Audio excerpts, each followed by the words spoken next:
Greetings, everyone. Welcome to another exciting episode of the China History Podcast.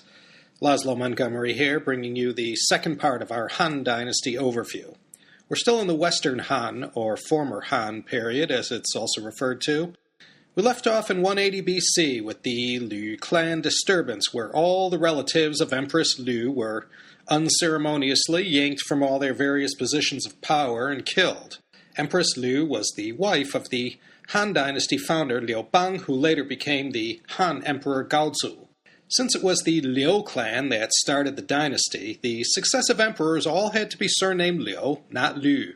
The Liu clan disturbance is the first of many such disturbances to follow, where the deceased emperor's empress tries to usurp the throne for her family. So the country suffers this trauma, but they bounce back and have quite a golden time. And in today's podcast, we'll look at the Han, maybe all the way up to 8 AD, to the end of the Western Han. Then, next time, we'll look at Wang Mang and the Xin Dynasty before we pick up the Eastern or later Han Dynasty. So, the Liu family took back power from the Liu clan. The third or fourth emperor, depending if you count one of the puppet emperors who ruled during the period of Empress Liu, was another son of Gaozu from one of his concubines. His name was Liu Heng. He had been enfeoffed by his father as the Prince of Dai. The Dai state was located near present-day Taiyuan in Shanxi. He had been invited back to the capital to become emperor. Liu Heng thereupon became Empress Han Wendi. This emperor really used the velvet-gloved hand. He was extremely popular with the common people and seemed to have a genuine concern to improve the lives of the people. He ordered amnesties, scaled back harsh laws and corporal punishments. He reduced taxes. In fact, he went as far as to put a 12-year moratorium on agricultural taxes. And this, of course, ushered in an era of prosperity for the farmers. He even put an end to the law that made it a capital offense to criticize the emperor in any way. Han Wendi said, quote, "With this law, nobody will dare to speak. How can an emperor hear any criticism if he has made a mistake?" This emperor sounds too good to be true. It gets even better. Han Wendi was famous for his frugality. He wore coarse silk garments over the more refined and comfortable costumes that the emperor wore. There was a story about some gift horse that was presented from some officials or other in the palace. They brought the emperor this magnificent horse that could travel 1,000 li a day. A li was about a third of a mile. The emperor famously replied, "What do I need a horse that can walk 1,000 li a day when the most I ever travel is 30 li per day?" Afterwards, Han Wendi issued an edict forbidding gifts to the royal court. You had a sort of welfare state created under Wendi. Widows and widowers, orphans and seniors without children were given government assistance in the form of loans or tax breaks. Seniors who had made it to the age of 80 were given not monthly Social Security checks, but stipends of rice, wine, and meat. And if you were over 90, on top of this you were given extra cloth and cotton.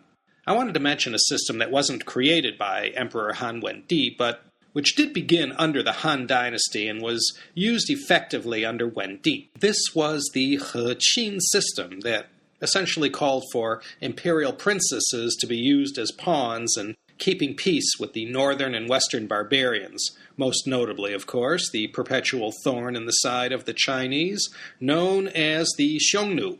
This was a system of princesses for peace. The emperor would send one of his daughters to these barbarian lands as peace offerings between the Han emperor and the most powerful Xiongnu chieftain of the time. Many famous stories that we'll look at in another podcast when we focus on particular aspects of each dynasty. The most famous of these He princesses was the Princess Wang Zhaojun, who wasn't only a princess of the He system, but was also considered one of the four beauties of China, or 4大美女, Xi Shi, Diao Chan, and Yang Guifei being the other three. I don't want to neglect to mention Emperor Wen's wife, the Empress Dou. She had one of these fascinating lives and, in fact, outlived her husband, the emperor, and later became an empress dowager. Empress Dou, or Dou Huangho, was known mostly for her introduction of Taoism to the Han court. She was a strict follower of the philosophy of Lao Tzu. She believed in Wu Wei Er Zhi, or governing by doing nothing. Now, this isn't actually as bad as it sounds. This thinking said that the world operated according to its own natural laws and harmonies. When man tried to go against these harmonies, he was doomed to failure. You had to go with the flow. You had to rule in an unsophisticated and simple manner.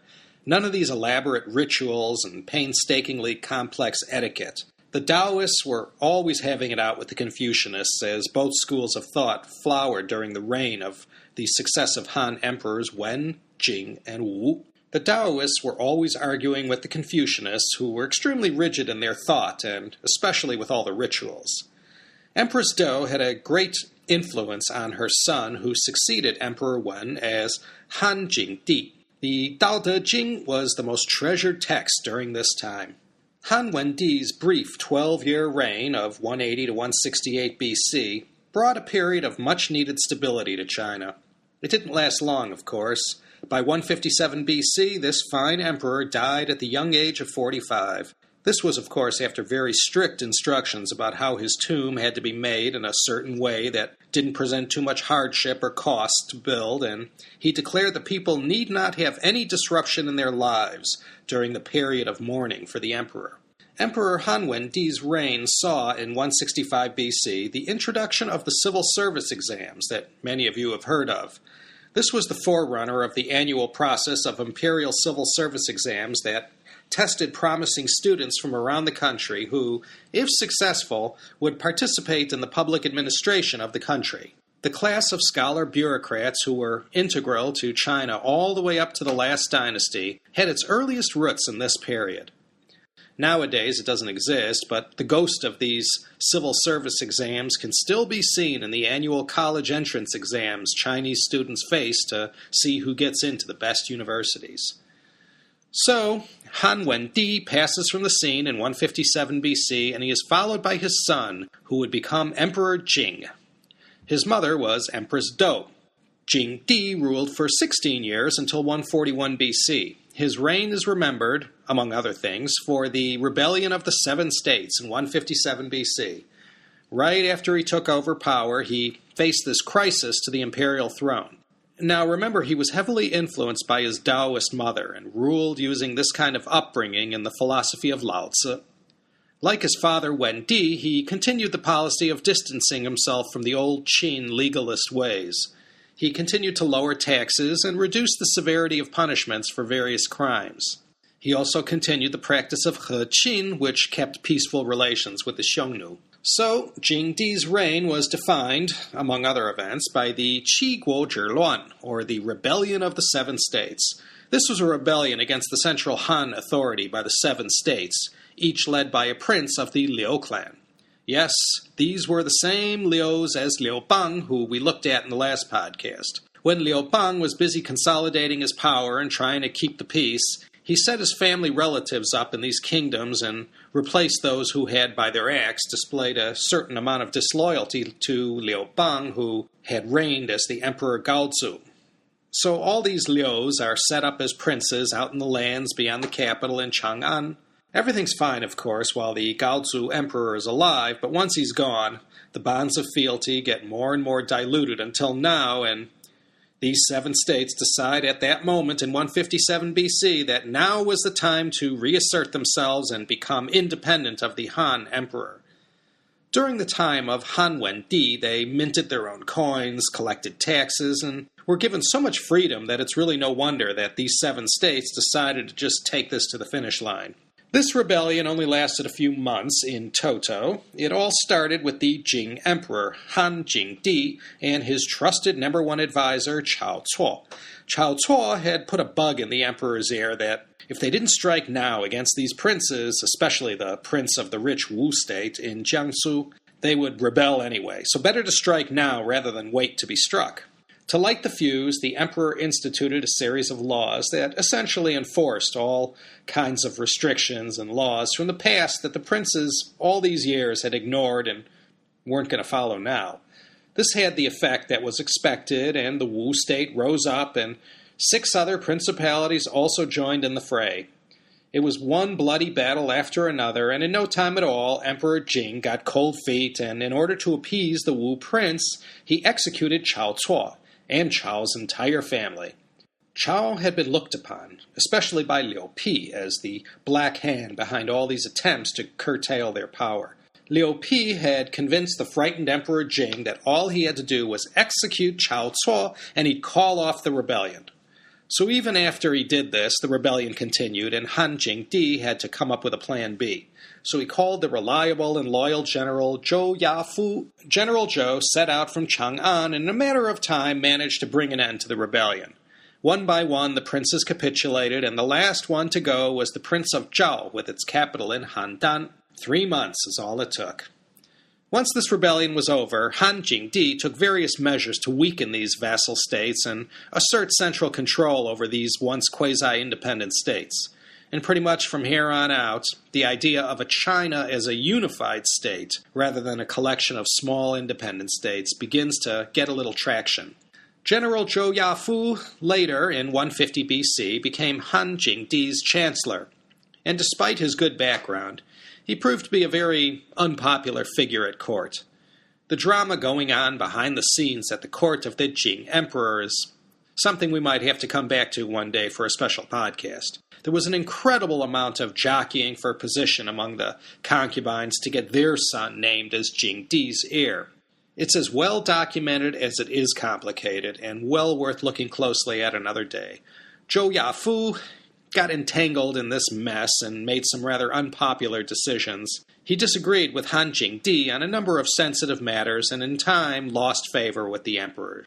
You know, if you read Sima Qian's account of all this, he just goes on and on and on in very vivid detail about all the back and forth and backstabbing and colluding in his Shiji.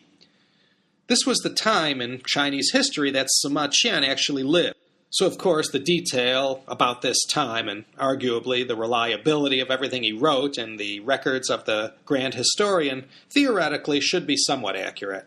147 BC, Zhou Yafu commits suicide after he gets hopelessly caught up in accusations and wrong maneuvers. This reflected very badly on Emperor Jing, who was blamed for letting this get out of hand and allowing such a good person as Zhou Yafu to die. 141 BC, Han Jingdi dies and is succeeded by his son Liu Che, who becomes Han Wudi. He had become heir at the age of 7 and became emperor in his 16th year. Han Wudi ruled for more than half a century from 140 to 87 BC. Let's sort of clean up some loose ends with Jingdi and then we'll get to the succession. Han Wudi, of course, is considered one of the greatest emperors. After the relatively peaceful and very prosperous reigns of Wendi and Jingdi, the Han reached the height of its power and territorial expansion during the reign of Han Wudi. Confucianism reached new peaks with his patronage. He was a great patron of the arts and of learning, but his reign is mostly defined by endless wars, and we'll look at them in a minute. Well, this is Sima Qian's curtain call. The Shiji, or Records of the Grand Historian, was started by Sima's father, Sima Tan, in 109 BC during the reign of Han Wudi. You know, Han Wudi, he's really considered by many to be China's most famous emperor. China practically doubled in size during his reign. The Silk Road, which served as not only a trade route between two of the great empires of the day, Rome and the Han, but also served as a byway in which ideas, innovations, culture, and legends were passed back and forth between East and West. Han Wudi lived in magnificent splendor and utterly rejected his grandfather Wendi's asceticism in favor of beautiful silks and sumptuous living. He had this thing for immortality like Qin Shi Huang and was always keeping an eye open for that elusive elixir of life. He established a sort of Confucian academy and proclaimed that all aspiring scholars who wished to climb the Chinese imperial version of the Cursus Honorum would need to master the teachings found in the Confucian classics. From this point forward, Confucianism provided the ideological framework of the government and the bureaucracy. The easiest way up to the top, of course, was an aristocratic background, but by the end of the Han Dynasty and beginning with Han Wudi, this Confucianist-flavored government, managed by an army of Confucian-trained scholar officials, was starting to take root. Sima Qian was himself a great Confucian scholar at the court, and it was Han Wudi who requested his father to write the 30 chapters that make up the Shiji. So this moment where the fabric of the imperial government and everything connected to it from Han Wudi forward is woven with Confucian yarn, so to speak. The great sage really becomes the great sage, and memorizing everything he wrote and being able to regurgitate it at these periodic exams was really the only way to get a shot at becoming a government official.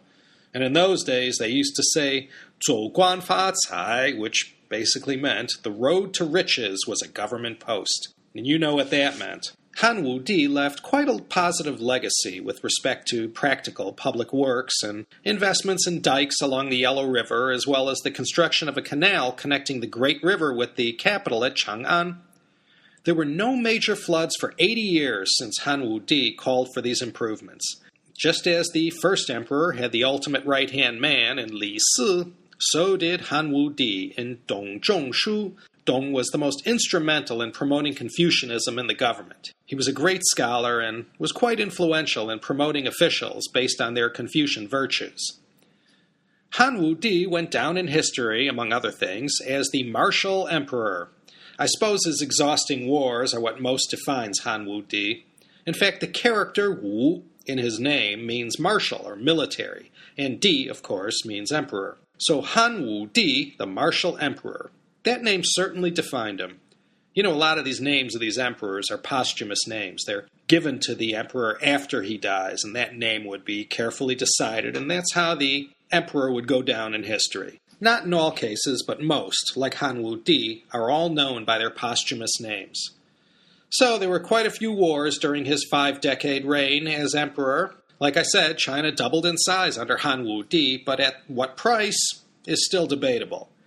If there were two things you could say that defined Han Wudi, it would be his wars and his expansion and consolidation of power of the central authority over the inhabited territories. Now, you've heard me mention the Xiongnu in a number of podcasts. They were Turkic-speaking nomads from the north of civilized China all the way west to Xinjiang and Central Asia. The Xiongnu were not to be taken lightly, and I plan to focus on them in a future podcast and look at their history as it relates to the Chinese.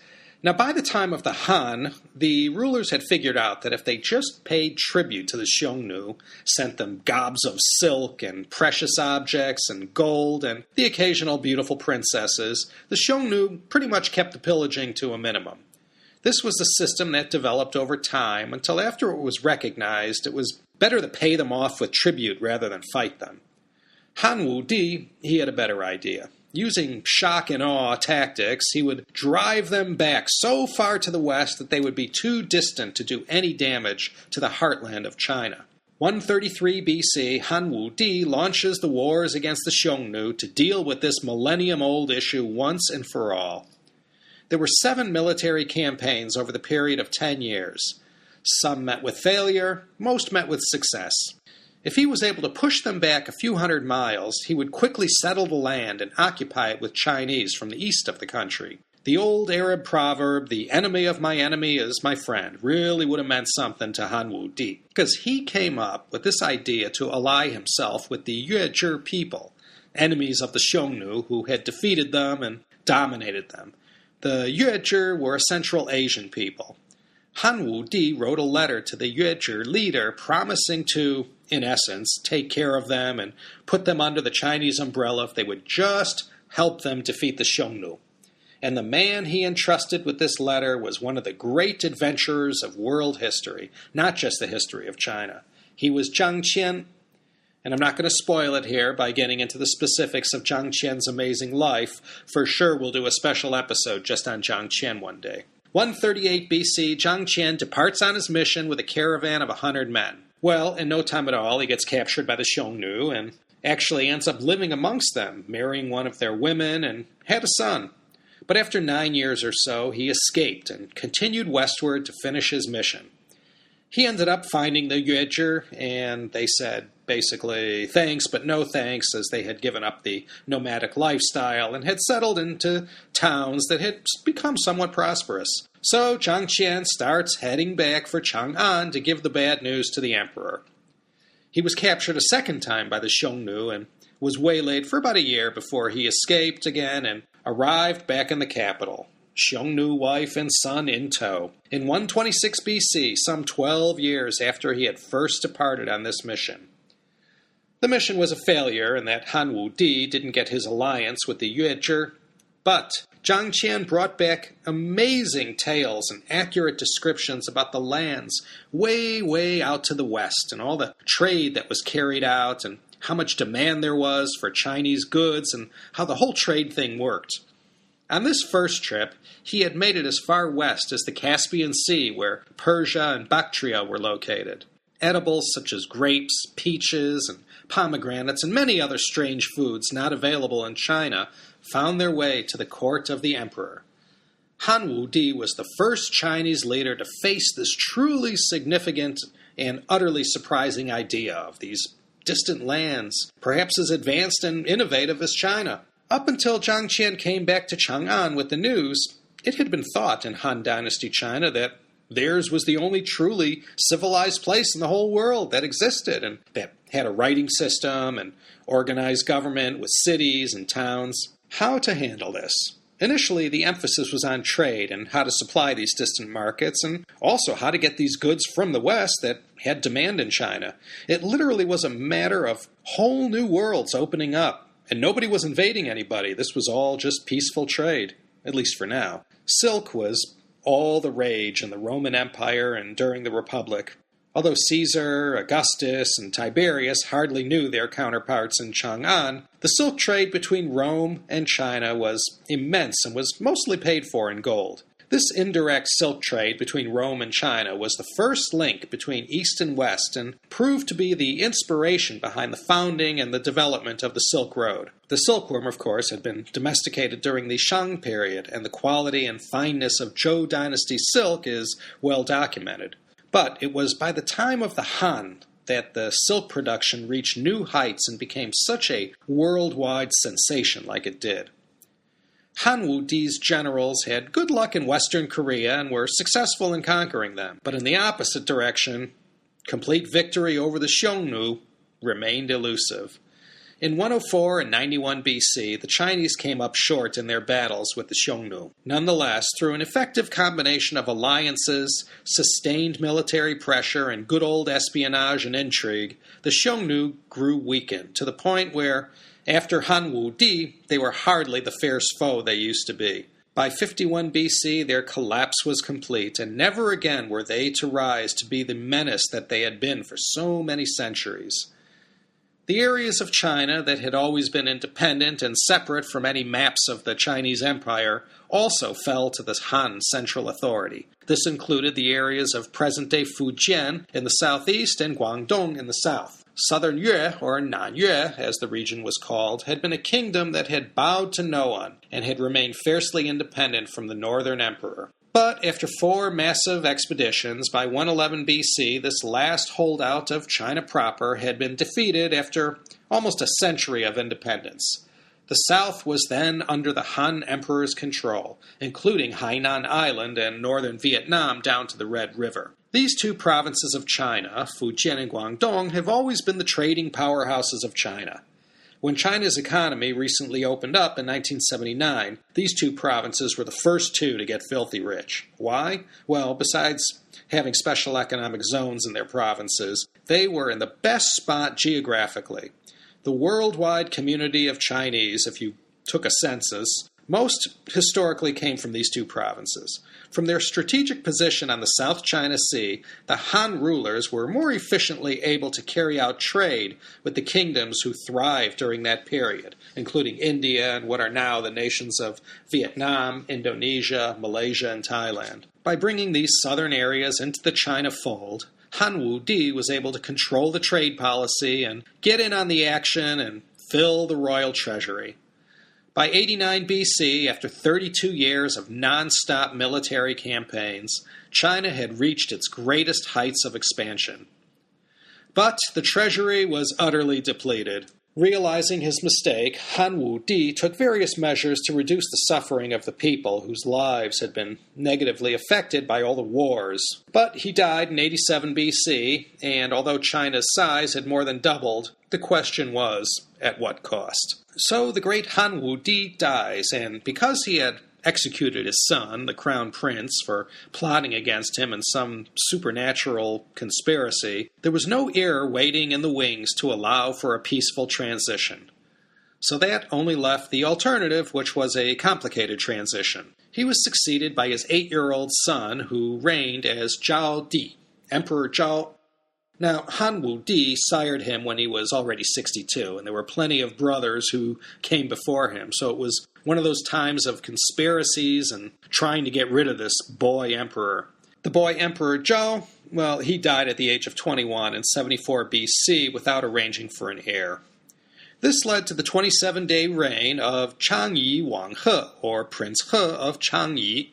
Guang, who served faithfully from Han Wudi's reign and into this troubled period, served as regent. Guang and all the machinations of the Huo family during this time might be another good topic for a future podcast. This 27-day emperor, in short, wasn't any good, and Guang, in the interests of the state, arranged for him to be deposed. He was replaced by Di, Emperor Xuan. He had 3 emperors now, Xuan, Yuan, and Cheng. Xuan was the grandson of Han Wudi. He reigned from 74 to 49 BC, a respectable 25 years. Yuan and Cheng combined was another 41 years and took us up to 7 BC. This period gave the empire a breather from all the wars of Han Wudi. Measures were taken to give everyone a break and all kinds of various ways governments do. Less taxes, less conscription, etc. But the Han had peaked, and by the time Jesus was born in Bethlehem, the Han was decidedly going downhill. Thanks to the Xiongnu being defanged by this time and the prevailing reluctance to get embroiled in any foreign wars or disturbances, things were rather quiet during these final decades of the Western Han.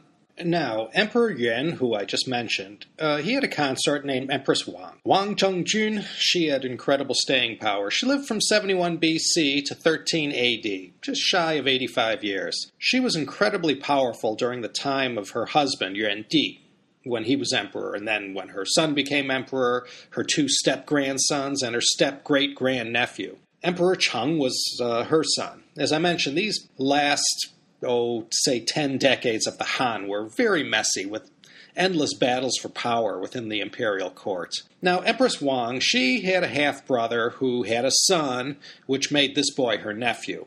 His name was Wang Mang.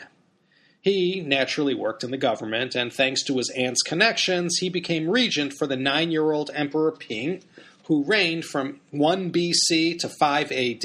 By this time, the Han rulers of the Liu family were in serious decline, and the Wangs, they were on the ascension. The Wangs, led by Wang Mang, they prevailed in the end, despite all the conspiracies and whatnot and attempts to get rid of them. You had one last emperor of the Western Han, and that honor fell upon Emperor Wu Ziying, Ying the Kid. He took us from 6 AD to 9 AD, and nothing much to say about him, except that he was basically a puppet of Wang Mang, and his claim to fame might be that he was the one that Wang Mang actually deposed, which spelled the end of the Western Han Dynasty. So in 9 AD, no more Lius. Now you have a new clan with ultimate power, the Wangs, and Wang Mang, he declared an end to the Han Dynasty and the beginning of the Xin, and Xin means new.